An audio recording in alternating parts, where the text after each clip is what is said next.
కర్ణాటకలో మాజీ డీజీపీ ఓం ప్రకాష్ అనుమానాస్పద మృతి తీవ్ర కలవరం పెడుతోంది. కర్ణాటక డీజీపీగా ఐజీపీగా పనిచేసి రిటైర్ అయిన ఓం ప్రకాష్ అతని ఇంట్లోనే శవమై కనిపించారు. బెంగళూరులోని హెచ్ఎస్ఆర్ లేఅవుట్లో ఆయన నివాసంలో ఓం ప్రకాష్ హత్యకు గురయ్యవటం తీవ్ర కలవరం పెడుతోంది. ఆదివారం సాయంత్రం ఈ ఘటన వెలుగులోనికి వచ్చింది.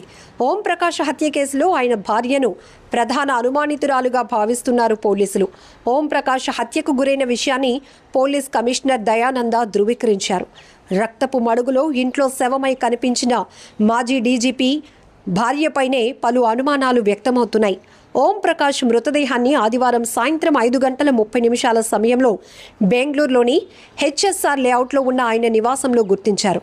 రక్తపు మడుగులో ఓం ప్రకాష్ మృతదేహం పోలీసులకు కనిపించింది. ప్రత్యక్ష సాక్షులు చెప్తున్న వివరాల ప్రకారం కర్ణాటక మాజీ డీజీపీ ఓం ప్రకాష్ను ఆయన భార్యే హత్య చేసినట్లు అనుమానిస్తున్నారు. ఓం ప్రకాష్ శరీరంపై కత్తిపోట్లు ఉన్నట్లు కూడా తెలిసింది. అయితే ఈ ఘటనపై తామింకా ప్రత్యక్ష సాక్షులతో మాట్లాడుతున్నామని సీనియర్ పోలీస్ అధికారి వెల్లడించారు.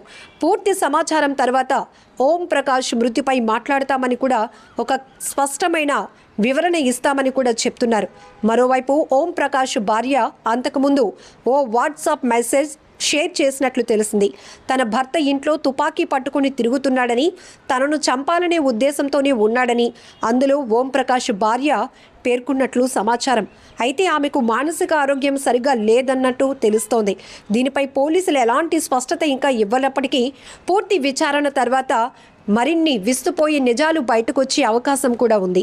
ఏదేమైనా కర్ణాటక మాజీ డీజీపీ దారుణ హత్యకు గురి కావటం, ఆయన విగత జీవిగా పడి ఉన్న ఆయన మృతదేహంపై కత్తిపోట్లు కూడా గమనించడం తీవ్ర కలకలం రేపుతోంది.